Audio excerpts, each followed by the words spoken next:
The FNAF lore is absolutely terrifying, and in this video I will be going into detail about the lore of FNAF and why I believe it has one of, if not the best and most terrifying lore out of any other game. But before I continue any further, make sure to hit that level 4 button and sit back and enjoy the video.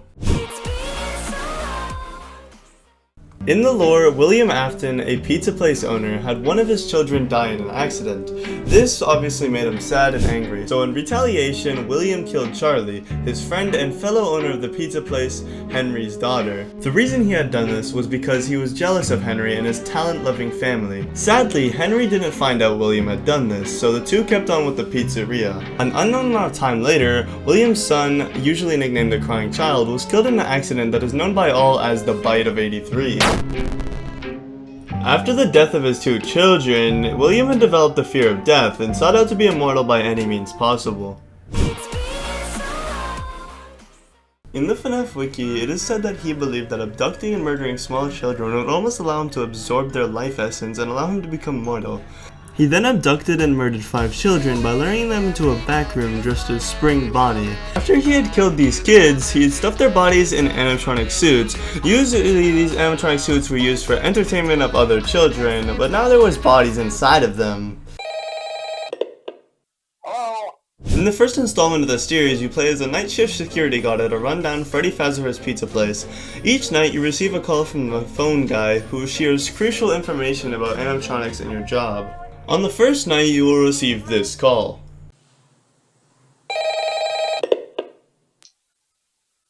Hello? Hello?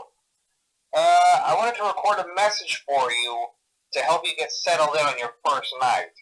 I actually worked in that office before you. I'm finishing up my last week now, as a matter of fact, so I know it can be a bit overwhelming, but I'm here to tell you there's nothing to worry about.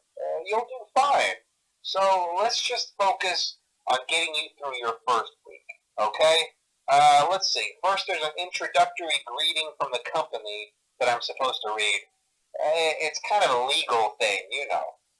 Welcome to Freddy Fazbear's Pizza, a magical place for kids and grown-ups alike, where fantasy and fun come to life.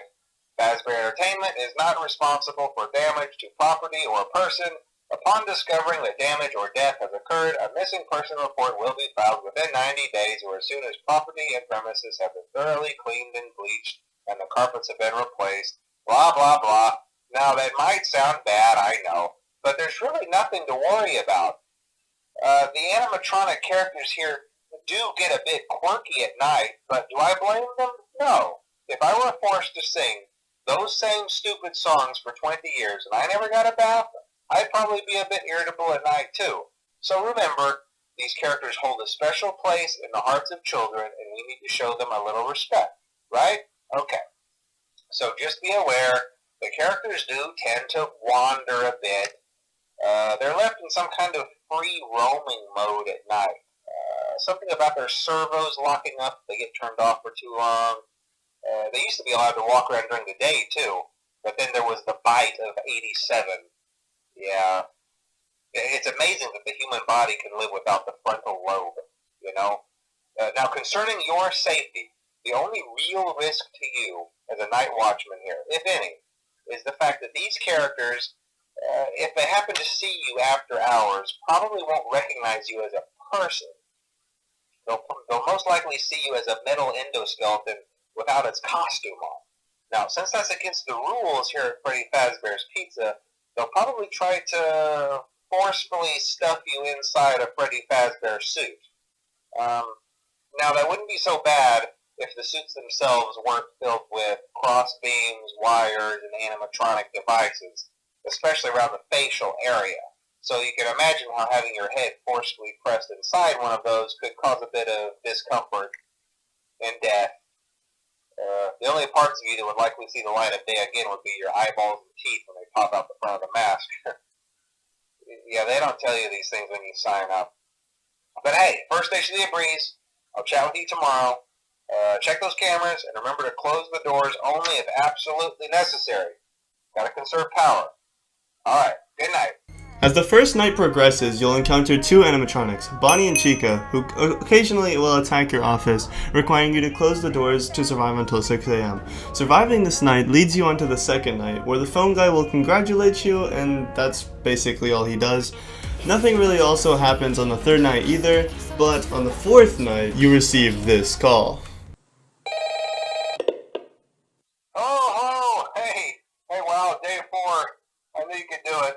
Hey, listen, I may not be around to send you a message tomorrow. It's been a bad night here for me. I'm kind of glad that I recorded my messages for you when I did. Hey, do me a favor. Maybe sometime you could check inside those suits in the back room. I'm going to try to hold out until someone checks. Maybe it won't be so bad. I always wondered what was in all those empty heads back there. You know. Oh no. Before I continue anymore, can we please get a moment of silence for Phone Guy? After this phone call, you can assume that Phone Guy is probably most likely dead, but surviving night 4 will lead you to the final night, night 5, where you'll hear this message.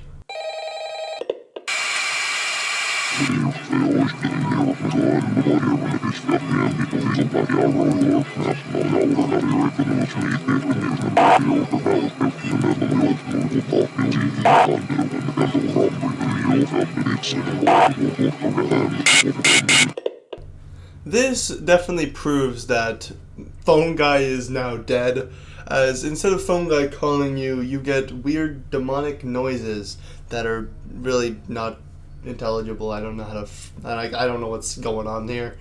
But yeah. Another moment of silence for Phone Guy.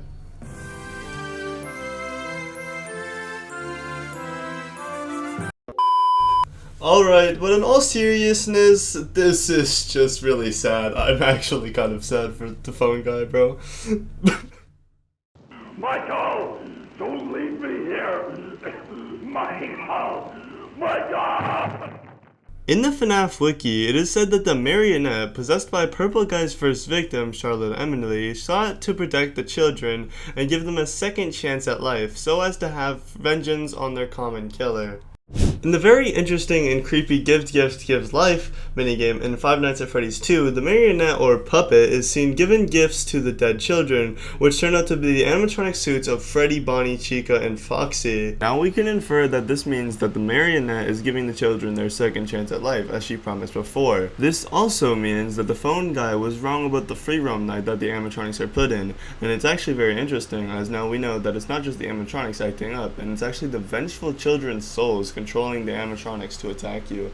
But this leaves a plot hole, as if the children wanted to get revenge on their common killer, why would they be attacking us? Now I would continue this, but as I am in a time crunch to finish this video for my English project, I'll be cutting this into 2 different parts. Thank you all for watching, and RIP Phone Guy.